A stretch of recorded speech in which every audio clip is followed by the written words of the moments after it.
Apa hukum melafazkan niat? Usolli fardal maghribi salasa raka'atin adaan ma'muman. Menurut mazhab Syafi'i dianjurkan melafazkan niat untuk mengusir was-was. Apalagi bagi yang suka nonton was-was. Masuk cerita artis tuh ke kepala dia. Scroll medsos. Setelah takbiratul ihram bingung dia. Ini sembahyang apa nih? Zuhur apa asar? 2 rakaat saja. Maka untuk menguatkannya itu sembahyang apa? Usolli fardal maghribi. Berapa rakaat? Salasa rakaatin. Adaan apa makmum? Adaan. Jadi imam apa jadi makmum? Makmuman. Lillahi ta'ala. Allahu Akbar. Kenapa Ustaz buatkan Arab gundulnya? Supaya jangan dituduh orang Abdul Somad mengada-ngada. Banyak juga jamaah yang komplain, Ustaz janganlah buat Arab gundul di situ, kami tak bisa baca. Membaca buku saya ini macam bertamu ke rumah orang. Di situ ada kacang, ada agar-agar. Yang tekunyah ajalah yang dikunyah. Jadi kalau mau tak main gigit, agar-agar. Kalau sanggup mengunyah, kacang. Jadi tujuan saya buat di sini ada teks Arabnya supaya orang, oh ternyata Abdul Somad tak mengada-ngada. Saya buat 4 mazhab, tapi dalam berawal tetap pakai mazhab Syafi'i. Adapun mazhab Hanafi, Maliki dan Hambali itu sebagai pengetahuan. Katanya melafazkan niat usolli itu bid'ah. Memang iya. Tapi bukan menurut mazhab Syafi'i. Menurut mazhab Hanafi, menurut mazhab Hambali, menurut mazhab Maliki, bid'ah. Illa kecuali lindab waswasah. Untuk menolak was-was. Ini banyak orang sekarang belajar di internet. Dia baca usolli bid'ah. Balik ke rumah. Semua bid'ah, ayahnya bid'ah, maknya bid'ah, atuknya bid'ah, neneknya bid'ah, masuk neraka semua orang. Itu maka saya buat ini, supaya orang ngaji balik. Ngaji.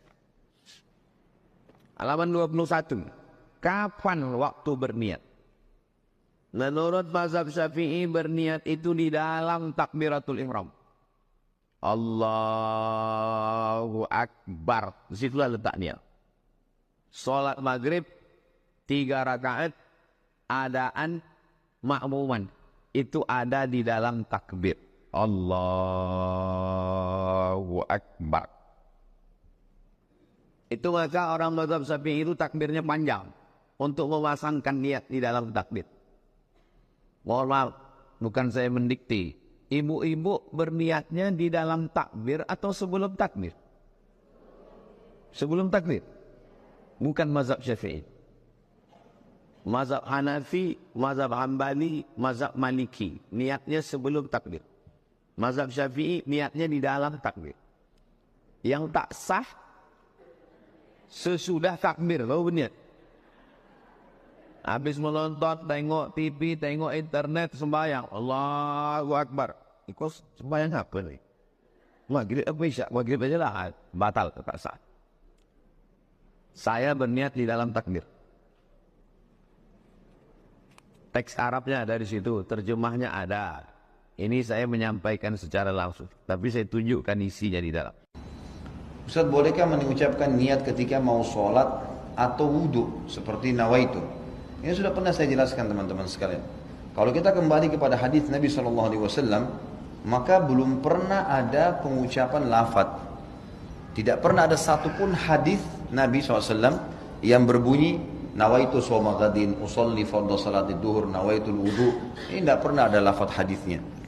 Dari mana ini? Ini dari teman-teman kita yang menisbatkan diri kepada mazhab Syafi'iyah di Mesir, tepatnya di Al-Azhar. Disusunlah, mereka mengatakan niat itu harus ya supaya orang itu tidak lupa dan jelas dia ucapkan dengan lisannya. Lalu disusunlah niat-niat itu. Kalau mau sholat, usolli fardhu salatid duhur, nawaitu shoma ghadin untuk puasa, nawaitul wudu'a dan seterusnya. Ini semua disusun. Mereka pun mengatakan dalam buku-buku mereka, ini adalah niat pelengkap, bukan niat asas. Niat asas dalam hati. Kalau ada seseorang mengucapkan dengan lisannya nawaitu shoma ghadin usolli fardhu salatid duhur, tapi hatinya nggak niat sholat, nggak diterima. Tapi kalau ada orang niat dalam hatinya memang mau sholat duhur dan dia lupa ucapkan usolli fardhu salatid duhur, diterima sholatnya karena asas niat adalah hati.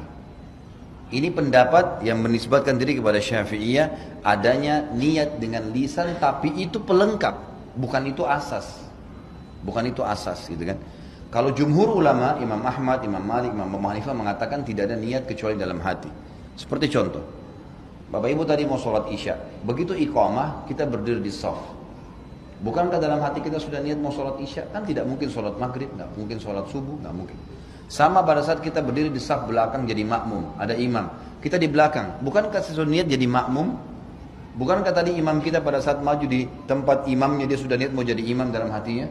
Ya itulah niat sholat. Dia tidak perlu mengatakan makmuman, imaman, yang sudah jelas jadi makmum dia.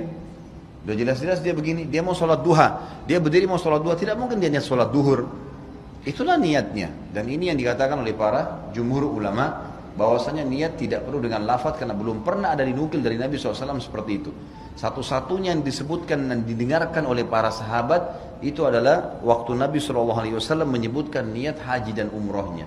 Itu pun ada sebagian ulama yang mengatakan itu bukan niatnya, itu termasuk dalam talbiyahnya. Dia bilang mengatakan labbaik Allahumma umratan. Ya Allah aku menjawab panggilan umrahmu. Labbaik Allahumma hajjan, ya Allah saya jawab panggilan hajimu, gitu kan. Jadi Allah alam, yang saya melihat pribadi, saya melihat dari apa yang telah dituliskan para ulama ini, kita kembali kepada jumhur ulama yang mengatakan tidak ada lafaz niat, karena dalam pemahaman pun ini bukan dari Imam Syafi'i ya, dari pengikut Imam Syafi'i yang datang setelahnya. Ya. Karena Al-Azhar ini ada jauh setelah Imam Syafi'i. Jauh, Imam Syafi'i tahun berapa? Tahun 204 meninggal dunia, gitu kan. Sementara Al-Azhar ini ada tahun berapa gitu. Ya. Jadi sudah jauh. Makanya datang pengikut-pengikut yang menisbatkan diri lalu kemudian memasukkan dalam sebuah madhab. Allahu a'lam. Semoga Allah Subhanahu wa taala memberikan kita kepahaman. Terima kasih yang sudah menonton channel ini. Jangan lupa subscribe, like dan komen. Assalamualaikum warahmatullahi wabarakatuh.